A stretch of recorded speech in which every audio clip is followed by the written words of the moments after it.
Hi, Mom, and maybe Dad. So welcome to episode 1 of Hey Mum, Try This, which is just like easy meals that we have at home that I think you can try and enjoy and love, like we do, like Virginia does. So tonight, the first episode is going to be a really nice Thai chicken curry.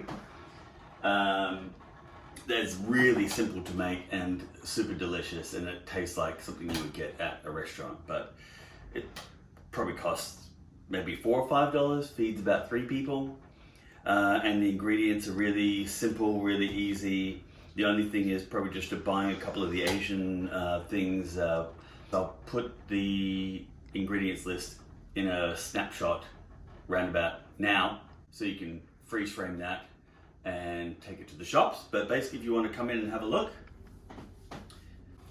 So we have, the key component is coconut milk.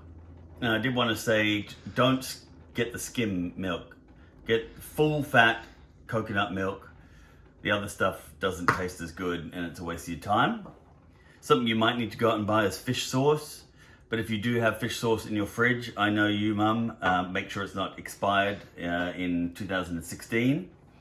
If we were being authentic, we would have palm sugar, but we're just going to use regular brown or cane sugar. Then this is the green curry, which I froze, but I'll show you what the can looks like, but that's basically it. That's the flavor. So you can see we're not putting in any onions or garlic or ginger or anything like that. It's all in here, and everything else enhances that.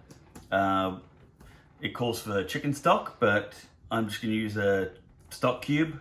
The vegetables I'm using today, green capsicum, almost said green pepper then, whoops, cherry tomatoes and carrots, but you can really use anything. You could use sweet potato, you could use potato, you could use baby corn, really anything. The key is with whatever vegetables you have, just make sure you add it at the right time for it to be edible.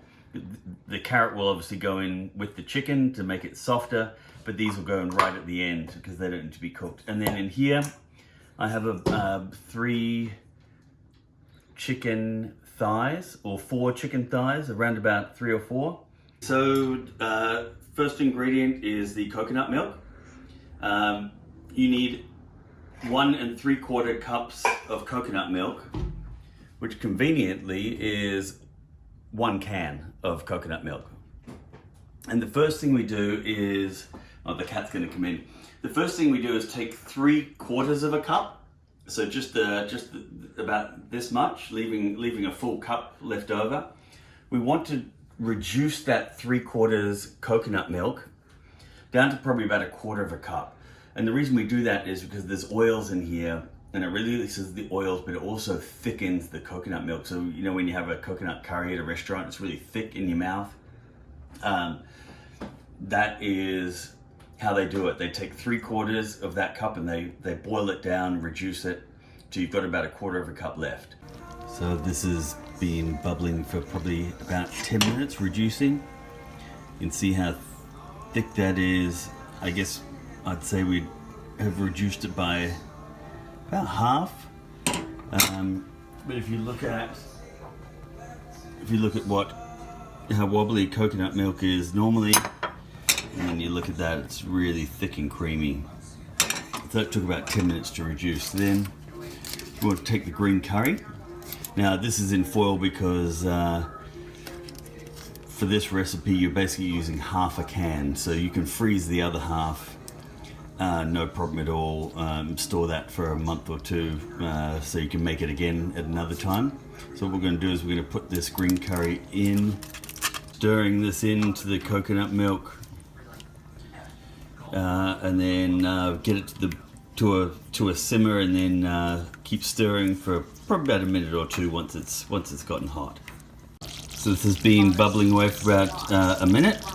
We're going to add the rest of the can of coconut milk, then a tablespoon of sugar, a tablespoon of the fish sauce, a stock cube with 1 cup of water, the chicken, Hopefully this doesn't splash everywhere. Wait for about 5 minutes. We're gonna pop the carrot in because that's gonna need a little bit of time to get soft. So the soup has been bubbling away for probably about 10 minutes. And I always like to just double check. You can see that the chicken is cooked through and it's falling apart there. But also the carrot is soft. I'm just going to add in the capsicum and the tomatoes. Well, that's been bubbling for about a minute. You don't want to cook the capsicum for too long, otherwise it goes a weird kind of off green color. You want the colors to be vibrant. So I'm just going to turn that off. Just let it sit for 5 minutes, let it relax, let all the juices mix together, and then we're going to serve with some, for Dad, some chili. And then I've got some coriander here. I almost said cilantro. Oops. So this has been relaxing off the heat for a little while. You can still see the peppers are nice and green. The tomatoes are red. Everything's cooked through. It's still warm, but not boiling hot. So I want to show you 2 ways to serve it.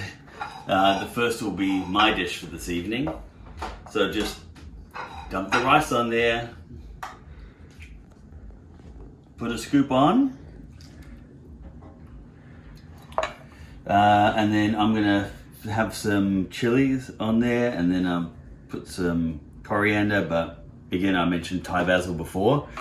So that's nice and simple, nothing fancy. If you wanted to make it a little bit fancier, get a little water in a jar about this big, wet your hand, shove the rice into the little jar, pop it over. Looks a little fancier. Get a nice little pot that you set aside earlier, and you can serve the curry in the pot or a bowl or however you would want to serve that to either yourself or guests. So chop some coriander on there. So a little bit fancier, a little bit easier. Still tastes the same. Dinner is served.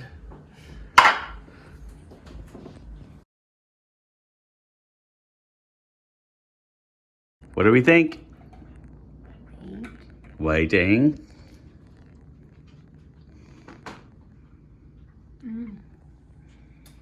Another happy customer.